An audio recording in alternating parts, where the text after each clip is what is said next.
السلام علیکم ورحمۃ اللہ وبرکاتہ۔ نحمدہ ونصلی علی رسولہ الکریم، اما بعد، فاعوذ باللہ من الشیطان الرجیم۔ سورۃ البلد، بسم اللہ الرحمن الرحیم۔ لا اقسم بہذا البلد، لا اقسم میں قسم کھاتا ہوں، بہذا البلد اس شہر کی۔ دوسرا اس کا ترجمہ ہوگا لا اقسم میں لا کا ترجمہ نہیں، لا زائد ہے، پھر اس کا ترجمہ ہو جائے گا نہیں۔ اقسم میں قسم کھاتا ہوں، بہذا البلد اس شہر کی۔ لا اقسم پہلا ترجمہ میں قسم کھاتا ہوں، بہذا البلد اس شہر کی، شہر سے مراد مکہ کی۔ وانت حل بہذا البلد، اور آپ صلی اللہ علیہ وسلم داخل ہونے والے ہیں یا اترنے والے ہیں، بہذا البلد اس شہر میں۔ ووالد وما ولد، اور والد کی قسم، وما ولد اور اولاد کی قسم، یا اور والد کی قسم اور جو اس نے جنا اس کی قسم۔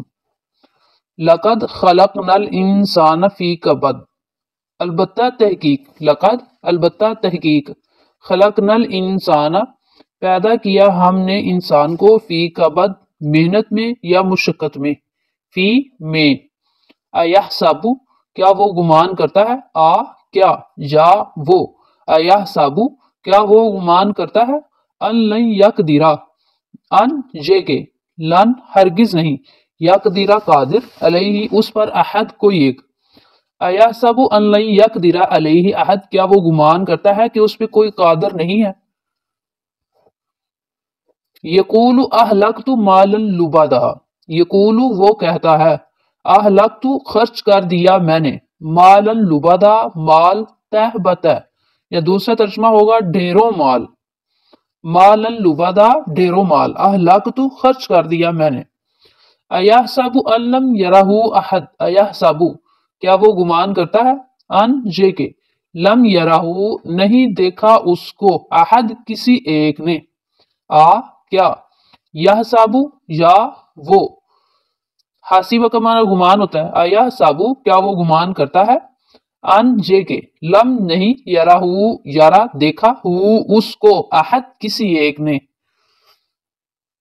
الم نجعل لہ عینین، الم کیا نہیں، نجعل بنائی ہم نے، نون کا ترجمہ ہم، نجعل بنائی ہم نے، لہو اس کے لیے، عینین دو آنکھیں، عین ایک آنکھ ہوتی ہے، عینین جو ہے یہ دو کے لیے استعمال ہوتا ہے، ولسانن اور ایک زبان، وشفتین اور دو ہونٹ، وہدیناہ النجدین اور دکھائی ہم نے اس کو، نجدین دو راہیں، یا دوسرا ترجمہ، اور دکھائی ہم نے اس کو دو راہیں، اور دکھائے ہم نے اس کو دو راستے، چیز ایک ہی ہے۔ فلک تحم العقبہ، فلک تحم پس نہ وہ پار کر سکا، عقبہ گھاٹی کو، یا دوسرا ترجمہ ہوگا فلک تحم پس نہ وہ داخل ہو سکا، گزر سکا، عقبہ گھاٹی سے، فلک تحم العقبہ پس نہ وہ گزر سکا گھاٹی سے، پس نہ وہ داخل ہو سکا گھاٹی میں۔ وما ادراک مل عقبہ اور تمہیں کیا معلوم، وما اور کیا، ادرا معلوم کا تمہیں، یا تمہیں کس چیز نے معلوم کروایا، وما ادراک اور تمہیں کیا معلوم، تم کیا جانو، مل عقبہ گھاٹی کیا ہے، عقبہ کیا ہے۔ فکو رقبہ، فکو رقبہ، فکو کہتے ہیں چھڑوانے کو، آزاد کرانے کو، فکو آزاد کروانا، رقبہ ایک گردن کا، مطلب غلام کا۔ او اطعام یا کھانا کھلانا، او اطعام فی یوم ذی مسغبہ، او اطعام یا کھانا کھلانا، فی یوم دن میں، ذی مسغبہ بھوک والے، ذی زا زو اس کا ترجمہ ہوتا ہے والے، یا بھوک والے دن کسی فقیر کو، مطلب فاقے والے دن کسی کو کھانا کھلانا۔ مسغبہ جو ہے نا اس کا معنی ہے بھوک والے، ذی مسغبہ بھوک والے۔ یتیمن یتیم کو، ذا مقربہ جو قرابت دار ہو یا قرابت والا ہو، او مسکینن یا مسکین کو، ذا متربہ خاک آلود، ذا متربہ جو خاک آلود ہو۔ ثم پھر، کانا ہو، من الذین ان لوگوں میں سے،